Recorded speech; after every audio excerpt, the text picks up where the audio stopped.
Hi, I'm Joshua Hanlon here with Matthew Kay and Tim Courtney from Lego Ideas. So you want to tell us a little bit about what you do at Lego, Tim? Absolutely. Yes, I'm the community manager for Lego Ideas. That is the new Lego Cuso. So we relaunched Lego Cuso as Lego Ideas at the beginning of May of this year, 2014. So my role is managing the website, approving the projects that come up, working with creators throughout the process, and then delivering the news of what we're going to make as the next Lego Ideas set to the world. Very nice. Now, did you play with Lego as a kid? Was working for Lego like a dream job for you, or is this something as you got older you just discovered it was a good fit for you? Yeah, I wanted to work for Lego since I was really young, and I've actually been around the AFOL community for since I was a teenager myself. After college, I went off and did some jobs that were not at all to do with Lego, and I sort of went into a dim age. But staying in touch with some people that I got to know along the way led me to the position where they asked me to come on board and work on Lego Cuso in late 2011. So in that sense, I say it's like the dream job that found me. I wasn't seeking it out at the time, but I love it now. Okay, very nice. Now, we're in Brickworld, Chicago here, and you're actually from Chicago, is that right? Yes, I am. Okay. So, born and raised here, from the suburbs, lived in the city for a few years, and now I work out of the Enfield office, so it's really good to be home. So why did Lego Cuso change into Lego Ideas? Well, we did a beta test with our partner Cuso System in Japan since 2008, and that succeeded to a degree where it warranted us really bringing the operations in-house at Lego, because Cuso is a separate company. As we were doing that, it doesn't make sense to continue to co-brand if we're not working, we're taking it more on ourselves. So you're the public face of Lego Ideas, but you're not the only person involved with all of the whole process of getting a product on the shelf. So who else is involved in Lego Ideas with you? Yeah, so I'm one of the public faces of Lego Ideas. Really, with sort of the announcements that we do, we're rotating the video presentations around the team, so you get to see a few more of our team members. Recently, it was Freddie who announced the Research Institute. Sarah announced the Ghostbusters set.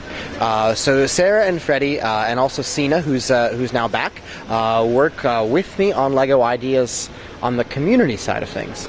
But then we have other members of the CEE team working a bit more on the strategy and the business side, the product development. So you have Peter, you have Diva, and then we have our set designers. So it's whatever set designer will work on a particular product. And then you have project support team, from there. We have our project manager, Karen. We have a whole bunch, too many people really to name, but there's a lot more to commercializing a product. And also there's the technical side of things. So there's trolls, and there's a technical team that actually do the website itself. Interesting. So Lego Ideas then has to work with other parts of the Lego company as well to get these products to market. Absolutely. So we are we're a platform, and then we run the community engagement, and we develop the products. But then from there to actually see a product become a Lego set, that goes through the standard process in the factory, like every other Lego set. So really, we rely on that infrastructure that the Lego Group has that brings you the regular assortment of products to also bring you Lego Ideas products. Mm-hmm. Now, for people who might be interested, when obviously a fair amount of Lego Ideas products have gotten the 10,000 votes, and you can't make every one, do you have certain criteria that you use when trying to decide on a set? Absolutely, we do. So we are looking for a project. So first off, you've got to reach 10,000 supporters to be considered, to be put into what we call the Lego Review. That happens 3 times a year. And then from there, we take several months and we look at the projects that qualify for a review, and we decide which ones we're going to make and which ones we're not going to make. We look at how it fits with the Lego brand, how it fits with our current strategy, maybe how it fits with the mix and the portfolio, as well as a unique business case for each set, how we believe it's going to sell in the market as a commercial product. Because it's one thing to be a great model, a great mock, right? It's another thing entirely to be a good consumer product that's going to sell to a mass audience. So a bit of that is taking the data that we collect from the platform, it's taking additional market research, and then it's applying some qualitative analysis for what we believe is going to fit in the markets, and from there we make our decisions.